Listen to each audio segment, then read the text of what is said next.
On est avec François Garceau pour la chronique d'Éric Télécom, le volet technique. Ça va bien ce matin? Ça va très bien. De quoi tu nous parles aujourd'hui? Aujourd'hui, on parle de haute définition. OK. Alors, on rentre dans le vif du sujet par la question même, qu'est-ce que la haute définition? Ben, qu'est-ce que la haute définition? OK. La haute définition, c'est un média qui a été inventé à peu près, on parle des années 2000, mais qui a commencé à être exploité vraiment dans les années 2006, qui requiert une qualité d'image nettement supérieure. On parle du triple, quadruple des définitions standards. Ouais. Pour faire ça technique, c'est une définition qui va au-delà de ce qu'on peut appeler le 480 pixels par côté d'image. Donc, c'est-à-dire qu'on reçoit des résolutions de 720 1080. Pour faire ça simple un peu, c'est le nombre de lignes qu'il va y avoir dans le téléviseur qui va déterminer le nombre de petits carrés. Donc, plus notre téléviseur va avoir une grande capacité, c'est-à-dire 720, 1080, ainsi de suite, plus on va avoir une image qui va être plus nette. Car les carreaux qui vont la définir vont être beaucoup plus petits. L'œil va se faire tromper. Donc, la haute définition, c'est une image de télévision qui est nettement supérieure au standard qu'on avait au début des années 2000 et qui est aussi supérieure au standard DVD qui s'est introduit à peu près aux mêmes places. Au niveau de la définition de l'image. Oui, c'est ça. Mais il y a le son aussi. OK. Parce que le son a évolué avec, et lorsque dans l'industrie, on parle de haute définition, ça comprend l'image et ça comprend le son. OK. Alors, pour le son, c'est sûr qu'on a une meilleure qualité sonore, mais on y va surtout au niveau de la diversité. On y va au niveau des canaux. C'est-à-dire qu'on a plusieurs sources de son plutôt que d'en avoir seulement deux comme le stéréo. Donc, maintenant, en haute définition, on a ce qu'on appelle le Dolby 5.1, c'est-à-dire qu'on a 5 canaux de son, un haut-parleur avant à gauche, avant à droite, arrière gauche-droite, un au centre, et on a aussi un haut-parleur d'extrême grave qui est le .1. On est rendu en plus... C'est comme un peu le cinéma maison, finalement. Oui, bien, en réalité, on se rapproche de l'expérience cinéma, vraiment, mais à la maison. Donc, quand on parle de haute définition, ça nous prend un son qui est au-delà du stéréo et ça nous prend une image qui est au-delà de celle du DVD. Donc, pour la haute définition, je pourrais qualifier qu'il y a deux sortes de haute définition. OK. Parce que ce n'est pas, sont pas toutes pareilles. Quand on dit haute définition, 720 puis le non, 1080, mais oui, ils sont définis par ces standards-là, mais c'est plutôt, il y a la haute définition, comme on pourrait dire commerciale, c'est-à-dire qui est diffusée à la télévision, dans les grandes chaînes qu'on écoute. Et il y a la haute définition vraiment de divertissement, récréation, qui va chercher vraiment le maximum de la technologie. Là, on parle des jeux vidéo de dernière génération ou les Blu-ray. Alors, il y a vraiment les deux nuances qu'il faut faire.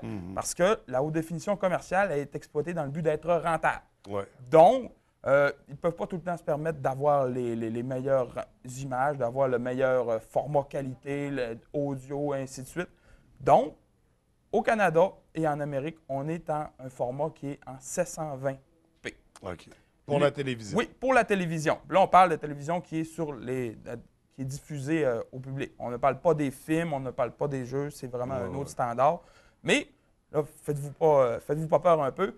Les diffuseurs, nous et toutes les autres également, on rehausse cette image-là.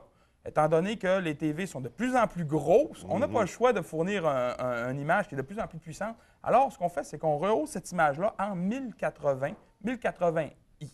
Alors, c'est le maximum que la télévision commerciale atteint présentement. Mais ça, j'imagine que ça n'équivaut pas à la qualité du produit, du jeu, admettons, de nouvelle génération, qui a été faite au maximum. Ça n'équivaut pas à cette qualité-là, mais il y a d'autres choses aussi à voir qu'il faut garder, mais ça n'a pas été fait justement pour avoir une qualité absolue, parce qu'on se rend compte que les gens qui sont vraiment maniaques des jeux vidéo et des films, ils sont pointilleux, ces gens-là. Donc, on ne peut pas arriver avec un format qu'on leur a donné, emballé, qui n'est pas beau, qui n'est pas convenable, qui a certains ratés, ainsi de suite. Donc, ils vont vraiment chercher le maximum, ces gens-là. Mais, d'un autre côté, le cinéphile, l'adepte, doit avoir aussi le maximum aussi. On ne peut pas arriver avec sa vieille TV et commencer à écouter un film Blu-ray. On va être déçu, là. Donc, nous, on rehausse l'image et on offre aussi la qualité de son Dolby 5.1.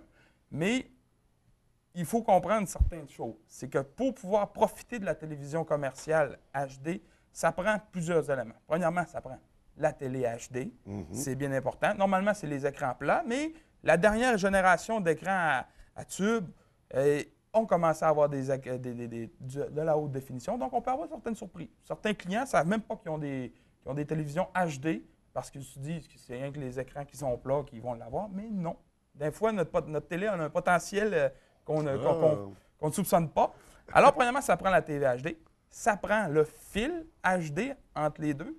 Donc, si vous prenez, vous avez beau avoir la meilleure des TV, si vous le branchez avec un câble normal, le bon vieux câble qu'on visse, ça ne sera pas HD. Non. Vous risquez d'avoir des petites surprises. Donc, ou faire le lien entre les appareils avec des RCA. Et voilà. Le rouge, jaune, blanc. En réalité, on est dépendant du pire câble qu'il y a dans la série. Donc, si vous avez tous des fils HDMI, mais que juste avant de brancher la télé, vous avez un fil RCA, vous allez avoir la qualité RCA et non HDMI. Donc, ici, j'ai les deux standards qu'on a présentement pour brancher la haute définition. On a les deux mondes. En réalité, on a les fils analogiques, qui sont vraiment les fils composantes, les 5 couleurs, qui amènent une qualité d'image qui est nettement supérieure aux autres câbles analogiques, mais qui ne bat pas, malheureusement, le fil HDMI, qui, lui, est l'équivalent numérique. Si on peut voir un peu la grosse différence, c'est qu'on a 5 fils pour un et un fil pour l'autre. Celui-ci a été inventé pour les DVD. Il peut se rendre jusqu'à 1080p. Le HDMI est inventé pour la HD et peut se rendre au-delà de 1080p. Okay. Donc, le HDMI, c'est un peu le câble de l'avenir par rapport à ce que quand les prochaines résolutions vont sortir. Qui sont déjà sortis. Oui, ils sont déjà sortis, mais commercialisés, on pourrait dire. Okay. Quand les prochaines seront commercialisées, le câble HDMI va être prêt à pouvoir livrer le travail.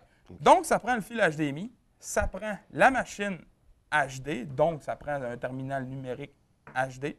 Il faut être sur un poste HD, puis en bout de ligne, il faut écouter aussi une émission HD. Ouais. Parce que si on est à Radio-Canada et on écoute les reprises des vieilles histoires des pays en haut, ça ne sera pas HD. Et de là, il y a un phénomène qui se produit, c'est que souvent le diffuseur, pour nous montrer que l'émission n'est pas HD, il va avoir des bandes de chaque côté. Okay. C'est le format 4.3, exactement. Ouais.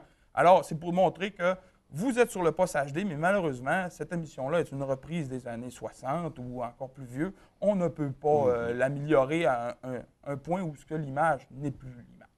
Donc, ça vous prend toutes ces choses-là. Si vous avez tous ces prérequis-là, vous allez pouvoir profiter d'une télévision HD. Et si vous voulez le son HD aussi, eh bien, vous allez devoir avoir un cinéma maison. Mais c'est facultatif. Lorsqu'on va au niveau du divertissement, quand on va au niveau du divertissement, ça prend absolument les appareils qu'on pourrait dire le top du meilleur. Alors, on ne peut plus utiliser le fil composant. Alors là, il faut vraiment utiliser le fil HDMI pour brancher les appareils. Mais encore là, ce n'est pas tout d'avoir le meilleur film ou le meilleur terminal ou Blu-ray ou ainsi de suite. Par expérience, on se rend compte que l'image, c'est la télé qui l'a fait.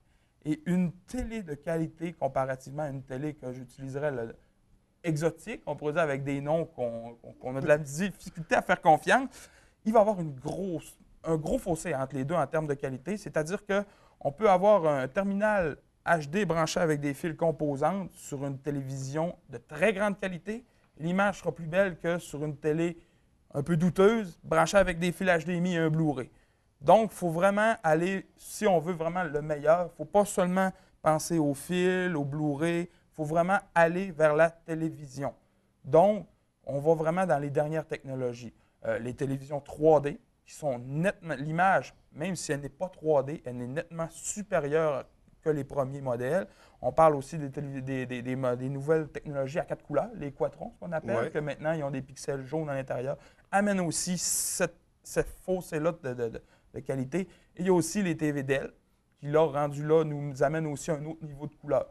Si vous munissez de ces télés-là, juste la télévision va améliorer grandement la qualité de l'expérience.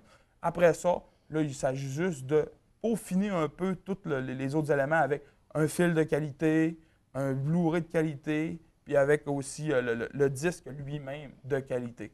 Donc, si vous mélangez toutes ces composantes-là, vous avez la meilleure expérience. Mais ça, c'est idéal pour les bons vieux gamers de salon. Oui, c'est ça. C'est exactement ça. C'est pour les gamers, les cinéphiles, les gens qui vont chercher vraiment le meilleur. Sinon, vous n'êtes pas obligé d'aller chercher dans ces standards-là. Parce que la télévision offre pas ça de toute façon. C'est ça. La télévision n'offre pas ça. Les contenus 3D s'en viennent, mais ce n'est pas la norme. Donc, on n'est pas obligé de se presser à aller se garrocher sur une télévision 3D. Et surtout que les modèles, que je dirais pas bas de gamme, mais les premiers modèles sont rendus très, très abordables. On parle qu'on est capable d'avoir des bonnes télévisions 26 à 30 pouces dans des alentours de 300 $. Ouais. Alors là, c'est quand même plaisant, puis ça permet à monsieur, madame, tout le monde d'avoir accès à cette technologie-là. Même si on n'apprécie pas le top du top, la technologie est quand même meilleure que l'ancienne télévision cathodique. Ah, c'est certain. Alors, ça vaut la peine. Bon, ben écoute, François, merci beaucoup. Ça fait plaisir. C'est très intéressant. Est-ce qu'on sait de quoi on parle à notre prochaine rencontre? La prochaine rencontre, on parle de cacher les fils. On va chercher des trucs, puis des astuces, comment se faire un salon épuré de tout câble. Pour pas que ce soit le bordel derrière. Exactement. Oui. Merci beaucoup. De rien.